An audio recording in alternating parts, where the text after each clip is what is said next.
मित्रांनो, कसे आहात? कसा होता कालचा दिवस? 10,000 कसे गेले? हा, इझी लागतंय ऑटो चालवणं, इझी नाही वाल्या अवघड काम आहे. त्यामुळेच सांगत असतोय, तेच पुन्हा पुन्हा साठवत राहा. माझं काय सांगता येत नाही. मी एक दिवस काम करतो, दुसऱ्या दिवस करत नाही. आळस असतो माहीत, पण तुम्ही करू नका. रोज 400-500 रुपये साठवा. आणि आज संडे चालू करून 5-10 मिनिटं झाले, एक बी ऑर्डर पडल्या नाही संडेला, त्यामुळं ठीक आहे, आज काय बोलू शकत नाही मी. आणि CNG आपण काल काही कामच नाही केलं. कालचं भरलंय, 3 कांड्या आहेत, त्यावरच काम करू. जेवढं तेवढं बघू. उद्यापासून ठरवू काय करायचं, काय म्हणजे किती करायचं, टार्गेट वगैरे थोडं वाढवायला लागेल मला वाटतंय. बघू काय असेल काय नाही. तर चला भेटूया पहिल्या ऑर्डरला. बघू कधी पडते कधी नाही. वाजल्यात 8:36. कालच्या 3 कांडीवर काम करायचंय. 1000 रुपये आले तरी भरपूर झाले. आणि बघू 1,500 झाले तर 500 रुपये मेंटेनन्स मध्ये टाकू. विचार चाललाय म्हणजे माझा की आपण 200चं CNG टाकलं, आपलं 1600 रुपयाचं टार्गेट असतं. 1600च्या जागी 1700 रुपये करायचं, जे की रोज 500 रुपये डब्यात पडले पाहिजे गल्ल्यामध्ये, म्हणजे सेव्हिंगच्या अकाउंटमध्ये. आपल्या सेव्हिंगचा अकाउंट म्हणू शकता किंवा गल्ला म्हणू शकता. गल्लाच केला ॲक्च्युली मी. गल्ल्यामध्ये रोज 500 रुपये साठवायचे, जेणेकरून असं काही काम निघालं तर त्यासाठी उपयोगी पडतील. रोज तुम्ही 500 रुपये साठवा आणि मग आपलं रोजचं टार्गेट असेल 1700 रुपये, असा विचार चाललाय. बघू आता, डिपेंड ऑन ऑर्डर्स आहेत रे, पण संध्याकाळी वेळ द्यायला लागतो. देऊ चल. 1700चं टार्गेट रोजचं. जर 200चं CNG टाकलं तर 300चं टाकलं तर 1800 रुपये, जेणेकरून 1000 रुपये दिहाडी, 300 रुपये CNG आणि 500 रुपये मेंटेनन्स, 1800 रुपये. तर रोजचं 200 CNG टाकलं तर 1700 रुपये, म्हणजे 500 रुपये तसे बी निघतात. आणि जर 300चं टाकलं CNG तर 1800, 1700-1800 रोजचं आपलं डेली टार्गेट आहे. हे सगळं केलं तर CNG आणि दिहाडी काढून 500 रुपये मेंटेनन्स राहतो. दिहाडी आपली आहे 1000 रुपये, जे की आपले हप्ते परत जातात सगळे. किती कमवा कमीच पडत आहे, पण कमवा आणि गाडी हळू चालवा आणि खड्ड्यात आदळू नका देऊ. आणि एखादा म्हणला भैया जोर से लो, त्याला म्हणायचं जोर से उतर आणि निकल. पहिली फुरसत मी निकल म्हणायचं. काय गरज नसले कस्टमर लोकांची. 4 रुपये कमी झाले तरी चालेल, भले टार्गेट नाही झालं तरी चालेल. टार्गेट अचिव्हमेंट करण्याचा 100% पूर्ण प्रयत्न करायचा. पण असले कस्टमर असेल तर भाऊ 100 कमी कमवा, 100 कमी कमवून घरी जा, काय फरक नाही पडत. पण 4000 गेलेले नाही परवडत, लय मागत पडलं बाबा. आणि ठीक आहे, आता गाडी म्हणलं कामं निघणं काय विषय नाही. तर बघूयाच काय होते काय. संडे, वातावरण संडे. असं जर थंड असेल तर मी दुपारी निघून जाईल. मी लेड आहे माणूस आहे, कारण थांबून फायदाच नाही ना. मला माहिती आहे आज असंच असणार आहे. 11-12 नंतर धंदा असणार आहे. लोक आता सगळे झोपून उठणार आणि मग चहा पाणी खाणं, मग 11-12 वाजता मॉलला जाणार, मग तिथून धंदा सुरू होणार आपला 11-12 जेवणानंतर. जेवणापर्यंत असंच टाइमपास लोकल इथले ऑर्डर मारायला लागेल, जी पडेल ती. नंतर मग मोठे ऑर्डर पडले तर नशीब. पण बघूच काय होतं काय होईल काय सांगता येत नाही. चला तर मित्रांनो, पहिली ऑर्डर पडली, ड्रॉप झाली. पहिली ऑर्डर पडलेली नियर बाय SP कॉलेज. आता मी SP कॉलेजच्या पाशी आहे. कथ्थक डान्स क्लासेस आहे तिकडं. एका मॅडमची ऑर्डर पडली आहे आपल्याला. जर कुठल्या मुलींना कथ्थक शिकायचं असेल तर SP कॉलेजच्या इकडं आहे. नियर बाय काय सांगू कुठे आहे, Anjani arts, I think Anjani arts लिहिले काहीतरी, कारण मध्ये पोस्टर लावल्यामुळे मला दिसत नाही. नीलांजनी असेल, नीलांजनी असेल यानेवाली इंग्लिश. नीलांजनी आर्ट्स नावाचं एक बिल्डिंग आहे इकडे आहे. डिसेंट नावाचा हे दुकान, माझा ब्लॉग येऊसपर्यंत हे दुकान असतं नाही. डिसेंट म्हणून शेजारी एक दुकान आहे. समोर टर्मिनल 3, सोमनाथ स्मृती माझं नावाची सोसायटी. भाव आपलंच आहे, या इकडं तर टिळक रोडला SP कॉलेजला कथ्थक शिकायचं असेल तर कथ्थक क्लासेस आहेत. अजून काय आहे का दिले का कुठं काय स्पोर्ट्सचं बी दुकान आहे. बिल्डिंगच्या नावाने स्पोर्ट्सचं दुकान आहे, नीलांजनी स्पोर्ट्स. हां बरोबर, नीलांजनी बिल्डिंग.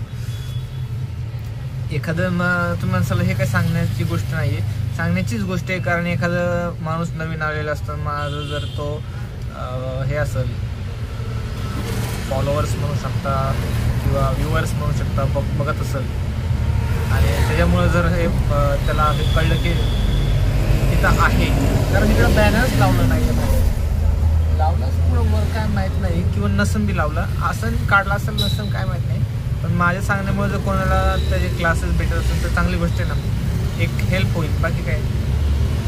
किंवा कोण बघत असेल किंवा त्याचा मित्रमैत्रिणी असेल की त्यांना पाहिजे असेल की तू सांगू शकतो बाबा इथं इथं आहे, मदत एकमेकांना मदत करत चालायचं, बाकी काय नाही. मी व्हिडिओ बनत जाईल, तुम्ही बघत जावा, मी अपलोड करत जाईल, तुम्ही शेअर करत जावा, आवडलं तर, नाही आवडलं तर काय हरकत नाही, हा नाही तर दुसरं आवडत. लई ब्लॉग आहेत आपल्याला, एक नाही 160 ब्लॉग आहेत, हा 161 आहे आय थिंक. तर बघूया, सुरुवात 106 रुपये ओलाची खूप चांगली सुरुवात झाली आहे.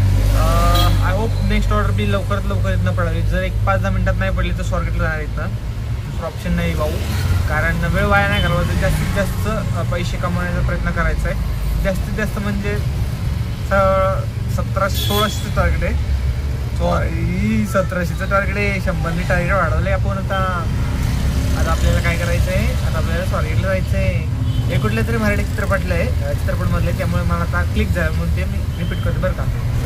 पूर्ण कसं आज तुला काय झालं मला आदनमधनं कॅरेक्टर आठवले ना, मी तसं प्ले करतो. समजा भविष्यात असं काही झालं, असं मी प्ले करत असेल तर समजा आजारी पडला असं समजू का कॅरेक्टर प्ले करतो असं समजून घ्या. पण नवीन लोकांना प्रत्येक ब्लॉगमध्ये पुढं सांगत बसणार, त्यामुळे एकदाच सांगतो, त्यामुळे म्हणतो पहिल्यापासून ब्लॉग बघा. आणि हे बी मी बऱ्याच ब्लॉगमध्ये सांगत आले की पहिल्यापासून ब्लॉग बघा, कारण मी मधीच का कमी बोलतो, मधीच का जास्त बोलतो, हे सगळं का मी असं बोलतो हे सगळं कळतं मला. बोलण्याची पद्धतीच आपली त्याची काहीच नाही. तर एक 10 मिनटं थांबूया आणि ट्युनिंग बदलली नाही तर वेळ जाऊ, तर 10 मिनटं थांबू, बघू भेटलं तर भेटलं नाही तर नाही. आणि वातावरण पावसाचं दिसतंय भाऊ, माझी तर अशी इच्छा आहे की आज इतकं जोरदार पाऊस पडावा ना, किल्ले जोरदार पाऊस पडावा, जेणेकरून ओलाची ऑर्डर पडलेली पण हाताला नाही राहिली, असं काय हरकत नाही. 135 रुपयाची ऑर्डर होती, म्हणजे इथून सुद्धा ऑर्डर पडू शकतात. हे काय आहे, मला किती अवघड म्हणू शकतो. ते स्वप्नील जोशी सरांचा डरला नाही काय, किती सुंदर आहे, तसं काय ओला किती वाईट आहे. तू ऑर्डर पडतो पण हाताला बसत नाही, ती ब्लॉक पट्टी का ठेवली मला का नाही, नेपोटिझम करतात राव, तेच सांगू माझ्या घराला, मला काय माझ्या नाही. 135ची पहिली ऑर्डर, दुसरी ऑर्डर 171ची 2 ऑर्डर मिस झाल्या. 135ची पडली असतील तरी खुशी गेलो असतं की मला 100चीच ऑर्डर पाहिजे. तर थांबू, ब्लॉग थांबूया आपण, ब्लॉगच्या नादात ऑर्डर चालत पण ऑर्डर जात नाही, निघून जाते, ते थांबत नाही, म्हणजे चेन्नई एक्सप्रेस सारखं पळून जाते ऑर्डर. असं ब्लॉग जरी कट झाला पडली तरी ती पट्टी अशी कमी होऊ लागते, निम्म्यात झाली की उडून जाते. ते निम्म कम्प्लीट तर होऊन द्या, कम्प्लीटच होऊन देत नाही. त्यावेळी तुम्हाला माहिती ते ऑर्डर पुढे चालत कुठे नाही, टू व्हीलरच्या चाललं फूड इंडस्ट्रीमध्ये. नेपोटिझम रे, बाकी काय नाही. ह्याच्यामुळे माझे पैसे कमी होतात. नाही तर भाऊ मी जेवढा वेळ देतो ना तेवढ्या वेळात लोकांचे 2,000 होतात, आणि ज्याचे 2,000-2,500 होतात त्यांना माहिती त्यांचे कसे होतात. ते फूड वाल वापरून मी जर करायला घेतलं माझंच होत नाही, का होत नाही मला काय माहिती, मग मला डोकं आलं. मला मी ते एकदा केलं तर बरं का, मला अनऑफिशियल ॲप दाखवलं, 2-3 वेळा केलं अनऑफिशियल ॲप दाखवलं. मी म्हटलं जाऊपासून नको, आणि ते ट्रॅकर बिकर लावावं लागतं, मोबाईल खराब होईल, तुम्हाला माहिती नवीन मोबाईल नवीन घेतला आपण. तुम्हाला सकाळीच बोललो 4 पैसे कमी कमवा पण सुखाचे चांगले कमवा, उगाच बाईमान दे कशाला. म्हणजे कधी कधी वाटतं ना की भाऊ समोर तर उचलून चाललं तुला नाही भेटत, त्यामुळे मग बघू म्हटलं एकदा ट्राय केलं पण नाही आलं आपल्याकडे. ॲपच इन्स्टॉल व्हाय नाही तर चालवायचं कधी आपण, असं काय हरकत नाही. भेटूया नेक्स्ट ऑर्डरला, आय होप लवकरात लवकर पडावे. वाजल्यात 9:14 भेटूया नेक्स्ट ऑर्डरला, चला. तर मित्रांनो जस्ट तोंड धुतले, आत्ता जेवायचं म्हटलं जरा फ्रेश होऊन जेऊया, कारण कसं झोपायला आली. 12:12 झाल्यात, आता जस्ट जेवायला बसलो. आणि आत्तापर्यंत टोटल 500 रुपये झाले, तर ठीक आहे, नो प्रॉब्लेम. आणि आज किती होईल सांगता येत नाही. तसं तर मी टार्गेट तर सकाळी नव्हतं ठेवलेलं, पण नंतर 5 मिनिटांनी म्हणलो ठेवतो म्हणून, तर डोक्यात चाललं आहे. बघू म्हणजे सोमवारपासून उद्या काय ना आज काय, जो कल करे वो आज कर, जो आज करे वो अभी कर. पहिलं खाना खा दे, पहिले जेवून घे भाऊ, कामं तर होतच राहतात. 100% द्यायचं, बाकी पुढचा विषय पुढं. 1600 जागे 1700 झाले, 1700 जागे 1800 झाले, जसे 400 सेविंग करत, जिथं 400 सेविंग करत होतं तिथं 500 रुपये झाले. एवढाच फरक पडला, म्हणजे 100 रुपयाचा फरक पडला, एवढं काय नाही. तर कसं काय करावं, आताशी 500 झालं आहे. ह्यात चुकी कोणाची? ओलाची. का तर ओला मीटरने नेत नाही, आणि ते मीटरने नेत नाही तर त्याचं पैसे कमी आहेत, त्यामुळे सगळं कस्टमर तिकडं चाललं आहे. त्याचं नुकसान भरपाई माझ्यासारखं गरीब माणसावर पडतो, जो की नाही का नियमाने चालतो. नियमाने जो चालतो त्याचे 12 वाजतात. असं काय हरकत नाही. 500 झालं, अजून बघूया किती होईल, काय होईल. 4-5 पर्यंत करूया, आणि उद्यापासून जरा स्ट्रिक्टली बघूया. जरी नाही झालं टार्गेट तरी काय फरक नाही पडत, पण गल्ल्यात मात्र 500 रुपयेच टाकायचे बरं का. तुझं ते डेली खर्च काय असेल ते WXYZ, तुझे हप्ते ते बाउन्स होईल, त्याला आम्ही जबाबदार नाही. हे मी माझ्याशी बोलतो बरं का, कारण माझे हप्ते ते लाईट बिल, घर भाडं ते नाही का, वॉट एव्हर WXYZ. जर रोज 1000 साईडला काढले तर पुरतं, नाही काढले तर नाही पुरणार. तर मग तेच सांगणं आहे की तुझं तू काय बी कर, गल्ल्यात 500 रुपये रोज आले पाहिजे, जेणेकरून भविष्यात काढून पडलं की गल्ला वाढायला लागेल. दरवेळेस कालचा तोडत, दरवेळेस हातोडीने फोडतो. कालचं आपलं ते शॉक ऑफसर नाही का, ते ठेवलेलं मागं, घरी घेऊन गेलो, त्याने फोडलं. म्हणलं वाया जाऊन द्यायची नाही वस्तू, हातोडा म्हणून वापर करायचा त्याचा, गल्ले फोडायला ठेवते. तर राहीन का भांगारात जाईन काय माहिती. आमच्या घरचे भांगार चुकून टाकतात अशी वस्तू, डेंजर केली आमच्या घरातले. तर भेटूया जेवणानंतरनं, आणि बघूया जेवणानंतरनं किती होतं किती नाही, का नाही. तर मित्रांनो, जेवणानंतर मला पाहिले दुखायला लागलं. पहिले तर मी बाहेर येतो, जेवणानंतर बराच वेळानंतर, मला वाटतं तासभरानंतर एक ऑर्डर पडली आपल्याला. ती ऑर्डर पडलेली आपल्याला 120ने काहीतरी पडलेली, पण कस्टमरने फुल फिरवलं. काय किती फिरवलं काय माहिती, 235 रुपये बिल झालं उबरला ऑटोमॅटिक. त्यांना म्हटलं बिल वाढेल, ते म्हटलं ठीक आहे नो प्रॉब्लेम, ठीक आहे आपल्याला काय नाही ना. 235ने ऑर्डर आली, पडताना पडलेली 123 का 140 काहीतरी पडलेली. त्याच्या अगोदरही पडवते 50-50 वाले पडवते. आपल्याला जेवल्यावर येतो माच, आळसलंय आपल्याला.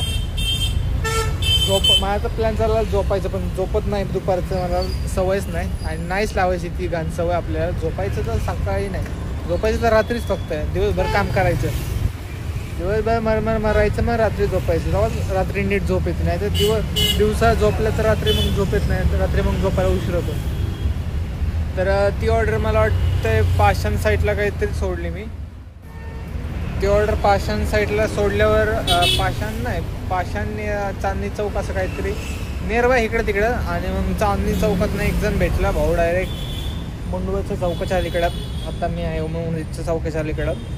आणि ही ऑर्डर 403 रुपयाची होती, त्यांच्याकडे 3 रुपये कमी होते. म्हणजे ठीक आहे, काय हरकत नाही, राहू दे म्हणतात. आता 500ची नोट दिली भाऊने डायरेक्ट, माझ्याकडे बी सुट्टे नव्हते, तर 100 परत देऊन टाकले. आणि म्हटलं बघ 3 रुपये असेल तर म्हटलं नाही तर राहू दे म्हटलं, काय फरक पडतो 2-3 रुपये आपल्याला.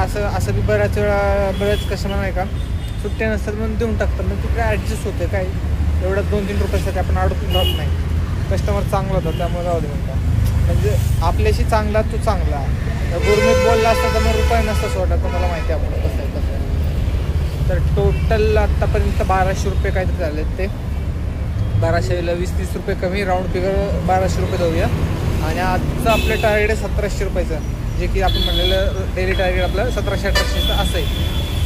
तर 1700ला 1200ला म्हणजे 500 रुपये कमी आहेत. आणि वाजल्यात 3:37, 4 वाजायला लागल्यात. आणि पाय असे एवढे दुखतात आहे की मला काय सांगू तुम्हाला. आता मी पलीकडच्या साईडला जाणार आहे, तिकडून ॲमनोराला जाणार आहे. तिकडनं कोण ना कोण भेटेल. 500 रुपये करायच्यात, म्हणजे 100च्या खाली घ्यायचंच नाही. 100च्या 5 ऑर्डर मारायचे आणि घरी जायचं. आता किती वाजू, आता मला नाही माहीत किती, कारण भाऊ ही सवय लावून घ्यायला लागेल 500वाली. आता पहिले 400 सेविंग करत होतो, पण आता आणि मध्ये मध्ये बघितलं तुम्ही आपण काम कसं करत होतो की 1200 झाले, चला ते बंद, ते खेळ बंद करायचे. कारण गाडी जशी तुम्हाला पहिले बी सांगितले, गाडी जशी जुनी येते तशी कामं काढ लागते. आणि भविष्यात असं बी होईल की काम कमी होईल आणि खर्च जास्त होईल. त्या दिवशी भाऊ रिक्षा विकून टाकणार आपण. जास्त लोड नाही घ्यायचा भावांनो. 2.5 लाख रुपये गुंतवले ना आपण. या गाडी किती घेतली? 2.5 लाख रुपयाला. लोन धरून 4 लाखाला गेले. 4 लाख चल राऊंड फिगर 5 लाख दर. 5 लाख रुपये आपण कवर केले बी आत्तापर्यंत. मला माहीत नसेल तर सांगतो, 5 लाखाच्या वर कमवलेत, पण ते कर्ज बाजार होतं त्यामुळे ते आपल्याला समजून नाही आलं, त्यात निघून गेले. जास्तच कमवले 5 लाखाच्या वर. हात बी खायला लागला बघा बघा बघा बघा, हात खायचं होतं. काय बोलत उडतं येडे का. तर बघूया आता नेक्स्ट ऑर्डर कधी पडते कधी नाही. आहोप लवकरात लवकर पडावं. पलीकडे घेतो कुठंतरी एका सामसूम जागेत लावतो आणि थोडं वॉकिंग करतो, जेणेकरून पाय मोकळे आले पाहिजे. बऱ्याच वेळ झाले गाडीत बसले. जास्त वेळ गाडीत बसू नका. ऑर्डर नसेल तर गाडीत बसूच नका, जेणेकरून तुमच्या पायाला पाठणीला त्रास होईल बसून. ऑर्डर नसेल तर तिथले तर जरा फिरा, लोकांकडे बघा, लोकांना म्हणा कुठं जायचं कुठं नाही. चला की दादा म्हणायचं, रिकामं थांबू नका. आणि जर असाल रिकामं कोण नाही भेटत तर चाल. पोलाची ऑर्डर पडली 46 रुपयाची, कोणाला पाहिजे एवढी छोटी ऑर्डर काय करायची. पण 46च्या खर्च 10 ऑर्डर पडायला लागलं 50-50च्या. पण 46ची पडन काही 60ची पडन. तशा 10 ऑर्डर मारायला माझा भोग होईल. त्यापेक्षा भाऊ नको. आत्ता जशी पडली तशी कात्रज उंडरी साईडला जरी पडली ना इकडनं 400-500 रुपयाची पडली. ॲमेनॉरवरनं पडली पाहिजे भाऊ. रविवार आहे तर चला ॲमेनॉरलाच जाऊ. ॲमेनॉर इथनं इथं डिवायडर नव्हतं रे मध्ये, आता डिवायडर केलं आहे माहिती का. जाऊयात ना ॲमेनॉरला आणि बघूया घराकडं ऑर्डर तर भेटली नाही जरी भेटली काय प्रॉब्लेम नाही. घराकडं कुठेही भेटवत ते चालतं, मला काय प्रॉब्लेम नाही. 300 होऊस्तोपर्यंत 300-400 होऊस्तोपर्यंत कुठे हिंडेल. शेवटचे 100 रुपयासाठी घराकडे जाईल मी, कारण तोपर्यंत 6-7 वाजलेले असतात. 4 वाजता 3 तास होते, काय विषय होतं. चल संडे आत्ता कुठंतरी झोप गेली. दिवसभर झोपेत गाडी चालवतोय मी. झोप झाली नाही. सकाळी उशीर लवकर उठलो. कुठं ऑर्डर पडली नको बाबा 45 रुपयाची. तर मित्रांनो मला वाटतं मागच्या टेक नंतरनं बराच वेळ झाला टेक नाही घेतला. 6 वाजून 2 मिनिटाला तेवढं कळलं तरी सांगतो. जसं मी म्हटलं ॲमेनॉर पार्कला तिथलंच ना आहे का लक्षात. कारण मी बघत नाही काय नाही, माझ्या लक्षात असतं. हुशार माणूस आहे मी. असं जोक मारणारच तेच जोक मारणार मजा नाही. तर ॲमेनॉर पार्ककडे जातो तेवढ्यात एक ऑर्डर पडली आपल्याला लोहगावची. DY पडली तिकडे आणि तिकडनं लगेच एक ऑर्डर पडलेली मोहम्मदवाडी, पण हाताला नाही बसली. 400 म्हणलं शेट ओ मॅन मिसटली. पण काय विषय नाही, दुसऱ्याच मिनिटाला लगेच ऑर्डर असल्या ऑर्डर पडवतात तिथं भारी मोठे म्हणलं भाऊ मग घराकडे पाहिजे. आणि 500 करायची ते 250ची ती ऑर्डर आणि म्हणलं 250 रुपये. पण घराकडचे ऑर्डर नव्हते बसत, ते मुद्दाम करतात आपल्याला घराकडे पाठवत नाही. आणि मग तिकडनं एक जण भेटला मला खराडीला. चलो खराडी काय फरक पडते, खराडी मगरपट्टा करत घरी जाऊ. मगरपट्टावरनं खराडीवर ज्याला सोडला तोच व्यक्ती म्हटला मीटरने KPला जायचं. म्हणजे चलो KP म्हणजे कोळगाव पार्क. कोळगाव पार्कच्या फर्स्ट लेनला काहीतरी मेडिटेशन्स असतात नाही का, ते तिथं कस्टमरला यायचं होतं. तिथं जस्ट आता सोडलेले. इकडे सगळं गार्डन्स आहे, काय दाखवण्यासारखं नाही आहे. कुठेही बघा नुसत्या भिंती आणि गार्डन दिसतं, हे खूप चांगली गोष्ट आहे. पण सगळे श्रीमंत लोक आहेत. कोण असेल बंगल्यात राहायला काय माहिती. सेलिब्रिटी बी लोक राहत असेल आपल्याला काय माहिती, किंवा सेलिब्रिटीपेक्षा बी मोठी लोक श्रीमंत असतात तेही राहत असतील. एक मी बंगला बघितलेला उंडरीला. असला भारी बंगला होता ना, जसं काय साऊथच्या हिरोचा हिरो म्हणजे पिक्चरमध्ये दिसतं नाही का, तसं हिरो लोकांचा असतो तसं. साऊथच्या हिरोचं असं वाटलं होतं, साऊथच्या हिरोचं आहे मला असं वाटलं होतं. तर मी जस्ट माझ्या पॅसेंजर जे होते त्यांना विचारलं, सर कोणाचा बंगला आहे, खूप चांगला आहे. ते म्हणले नटराज पेन्सिल आहे ना त्या मालकाचं आहे म्हणतो. म्हणजे नटराज पेन्सिलवाल्याने नटराज विकून पेन्सिल विकून मोठा बंगला बांधला. हा चालायचं मेहनत आहे त्यांची बी, त्याच्या मागं बी हिस्ट्री आहे. असंच कोण श्रीमंत होत नाही. मेहनत, पैसा आणि काय डेडिकेशन. स्पेलिंग चुकलं सांगतात त्याला जबाबदार मी नाही. तर बघू असो त्यांनी केलं ते केलं. तर त्यांना मीटरने आणलं, कस्टमरला KPला सोडलं 178 रुपयाला मीटरने. तर जिथं त्यांना सोडलेलं आपण कुठं खराडीला तिथेच आपले 1700 रुपये झाले. तर म्हणजे आपले 500 रुपये तर निघाले भाऊ. तर 178 आणि 20 रुपये काय झाले जास्त होतं, म्हणजे 180 200 18 19 झाले. तर आणि आता KPवरनं काही रिटर्न जायचे, रिटर्न घराकडे जायचं, पण असं रिकाम्या हातानं नाही जायचं. फुल ना फुलाचे पकडे 100 तरी झालं पाहिजे. नाही झाले तर घरापाशी जाऊन करणार मी 100, म्हणजे 2000ची लेवल होईल. तर बघू जाता जाता 100 रुपयाची ऑर्डर पडते नाही पडते. इथं पडते आत्ता, पण मला महाग खेचते. पण मला आता महाग नाही जायचं, मला आता पुढं जायचं आहे. महाग वळून कधी बघायचं नाही. चार्जिंग 23%, त्यामुळे परत चार्जिंग करायला माझ्या नाही. मगाशी मी मला वाटते 50 का 60% केली ती उतरली परत. काय सांगायचं आता, 2 तास करून चार्जिंग 20वरनं 50% झाली, 30% झाली 1-2 तासात. कारण ॲप्लिकेशन चालू असतं त्यामुळं नाही होत. आणि गट्टू नाही, ते गट्टूवर खेळ असतो सगळं. गट्टू असतं तर 15 मिनिटात बोंग गेली असती गाडी, फुल फास्ट चार्जरला. असं काय हरकत नाही. इंस्टाला बघितलेलं मी की असं नाही काहीतरी लावतात, बोर्ड लावतात डायरेक्ट. तिथं असं बोर्ड लावतात तिथं कुठंतरी, डायरेक्ट मग गट्टू लावायचं, म्हणजे फास्ट चार्जिंग होतं ते. तर बघू मला भेटलं तर लावूनच टाकतो. हे तर वरतीच लावायला लागेल, म्युझिक सिस्टीम लावायची आणि त्यातच हे करायचं ॲड. एक प्लग बस, चार्जर बसला बस झाला. त्याला बी ऑन ऑफचं बटन असतं, जेव्हा चार्जिंग लावून तेव्हा ऑन करायचं, मग तेव्हाच ते चार्जिंग होईल. ते एक चांगली गोष्ट आहे. तर बघूया जाता आता 100 रुपये भेटतात का नाही जरी भेटले तरी कसे बी आपल्या एरियात स्वारगेटच्या पुढे गेलो 100 करू आणि मगच घरी जाऊ. तर बघू 100 रुपये व्हायला किती वेळ लागतात किती नाही. 6 वाजून 6 मिनटं झाल्यात. भेटूया 100 झालं, बघू कधी आणि कुठं होतं. तर मित्रांनो फायनली आपल्या घराकडे ऑर्डर पडली. नशीब चांगले आपलं आज म्हणायचं, कारण ऑटोवाले बरेच आज बंद आहेत, कारण संडे असल्यामुळं आपणच ऑन आहे फक्त. तर स्टेशनवरून एक मीटरने भेटला भाऊ, नियर बाय साय सिटी चौक आपले एरियात. आता जस्ट आणलं बघा 200 रुपये. आता जस्ट सोडलं आहे तिकडं बालाजीनगरपासून थोडं साय सिटी जातं आधीमध्ये वनराय कॉलनी केशवनगर. तर 200 रुपये झाले, चांगली गोष्ट आहे. आणि आपल्याला किती पाहिजे 100, म्हणजे 2100 रुपये झाले, चांगली गोष्ट आहे. तर फायनली मित्रांनो असं जर रोज ऑर्डर पडले तर काय व्हायचे, म्हणजे बॅक टू बॅक म्हणलं ना मी जो टाईम देतो त्या टायमात 7 वाजेपर्यंत किती वाजले बघा 7:15 मिनटं लेट आहे. कुठं व्हायचं आपल्याला शाळेला जावा, 7:30 वाजता 8 वाजता काय फरक पडतोय. पण असं बॅक टू बॅक ऑर्डर पडत असेल तर मजा येते काम करायला. आज खरंच काम करायला खूप मजा आली. असंच रोज ऑर्डर पडू, बघू आता उद्या कसं असेल कसं नाही. तर आजचा ब्लॉग आपण इथेच एंड करूया. भेटूया नवीन ब्लॉग नाही तो फक्त शुभरात्री. बाय. चलो.